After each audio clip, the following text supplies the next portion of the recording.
All right, so today I'm going to be reviewing two helmets. First of all, I have the AGV AX8 DS. Second of all, I have the Fly Racing F2 with carbon. So this is an older helmet. I bought this about 5 years ago, 6 years ago. Online. And at that time, I looked, and the AX8 AGV was supposed to be one of the lightest helmets, street helmets on the market. I got the DS, which means it comes with your flip-down visor. At that time, I rode mostly supermoto.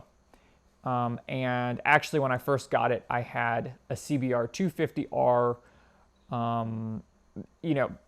basically a little sports bike. So I rode a lot on the street, and it served me really well at that time. I mostly used, or actually I always used this visor, and it's a really nice thing to have. It seals really well.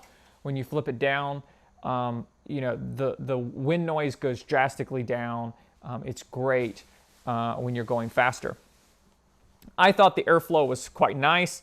I get a lot of compliments. Even though it's old, I still get a lot of compliments on the look of the helmet. I think the coloration is really, really nice, and it's a beautiful helmet. Taking the visor off, it only takes a few minutes. You need a screwdriver, and there's just a screw that goes right in here, and one on the other side. It just takes a couple of minutes, very easy, and then you could use it with goggles. So my riding started transferring more into dirt riding, and so I took this off and I started using goggles with this, and it works just great for that. Then, when a helmet gets to be 5 or 6 years old, it's time to get a new helmet. So I started shopping around, and basically from what I could tell, the AGV AX8 has hardly changed since this helmet came out. It's pretty much the same. And so I started shopping around, and I found that the MIPS technology, the rotational technology that goes into dirt helmets these days, it hasn't quite come to the street mostly, but I think it's something that you should really have. And so I said that was one of the things that I really wanted. And so I started cross-shopping, and basically dirt helmets these days, they come in 3 tiers. You have the tier 1, which are about $100 to $180. Then you have the tier 2 that are like $180 to $350. And of course, prices vary when they're on sale or whatever. And then you have the pro helmets, and those go straight from $300 straight up to $600. And I wasn't willing to spend that kind of money, so I was looking in the tier 2, right around $200 to $300. And I cross-shopped, and I went back and forth, and I found that for me, I felt like this Fly Racing F2 was the best value. Airflow is really important to me. Lightweight is really important to me. And I'm really, really impressed with this helmet. So if I could just go back for a minute, this helmet cost me $421 6 years ago. And it's still in the mid 400s. This is an expensive helmet. And if we're comfort-wise, it's like I said, it's lighter than most of the street helmets, and it feels light. It's got the Kevlar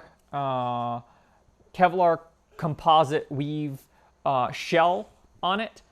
I never crashed in it, and I was really quite happy with it. Comfort-wise, though, after about 2.5 to 3 hours of wearing it, the tops of my ears I start feeling uncomfortable. and something to do with my ears. And so that part is uncomfortable for me. And then there's a little pressure point on the top of my head as well. So when I switched over to the fly racing, there's a few things that I noticed. First of all, the venting. I've got this GoPro mount which covers up the vent, but it's got a massive vent right here. It's got vents in here. It's got huge vents here in the top, and then here at the back, there's huge exhaust vents as well. It's very, very impressive in this area. Oh yeah, and exhaust vents down here as well. In comparison, these vents are very small.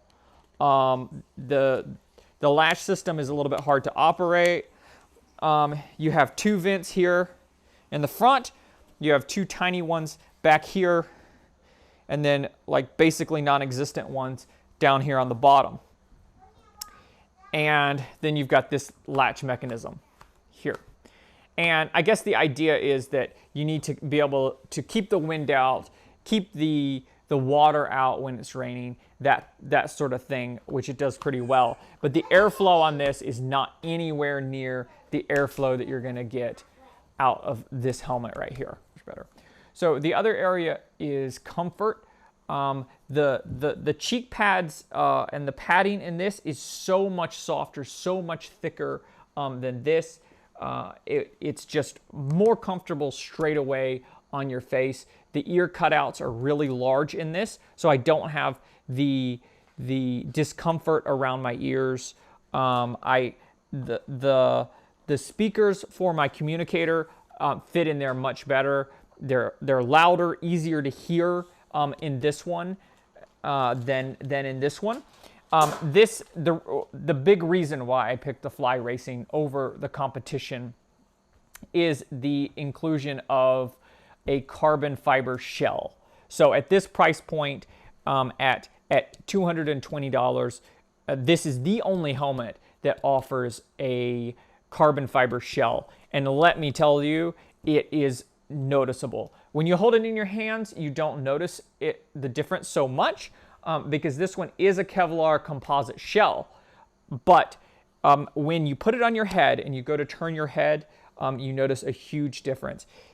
Even with a GoPro hanging off the front of the helmet, you barely notice when you need to turn your head. It's much, much less fatiguing than this helmet. Add on to that you've got MIPS, you've got that rotational protection, you've got the multi-density foam. I am not sure that this has the multi-density foam. I would have to look it up. But this one of the things that I looked at was it has the multi-density foam that's designed. I think it's the one with the fingers that go together.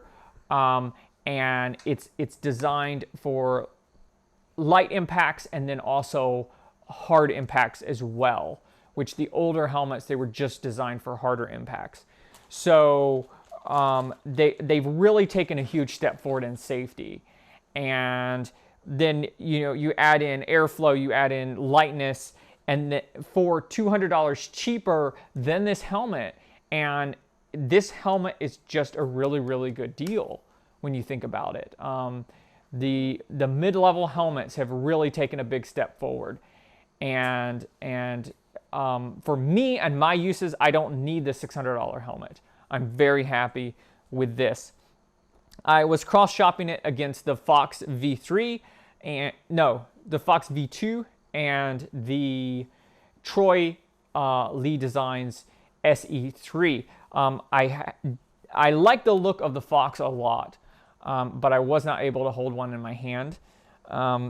My friend has the SE3, the Troy Lee Designs. I did hold that in my hand. It felt very light, even the fiberglass one that was not the composite one. The composite one is more expensive. It was very light. I liked the channels, the air channels that went through it. It possibly has better airflow than this fly racing helmet. But it's really hard to say. I think they're both really good in that area. And it, like I said before, it came down to the carbon fiber shell that this helmet has that made me really happy with it. So I really hope, you know, a big name like AGV, I really hope that they can take that step forward, incorporate some of this other technology, MIPS, the rotational stuff into their designs, because that would cause me to look in that direction again. But at this point, I'm way more happy with this, the fitment, the comfort, the lightness, the airflow, all of it. I'm much, much more happy. And I don't ride supermoto anymore. I don't ride on the street, really. So I don't need this visor. So there's that. These helmets do not come with a visor. You cannot get them in the dual sport, I don't think. So that is that. Let me know if you have any questions in the comments, and like and subscribe to the video.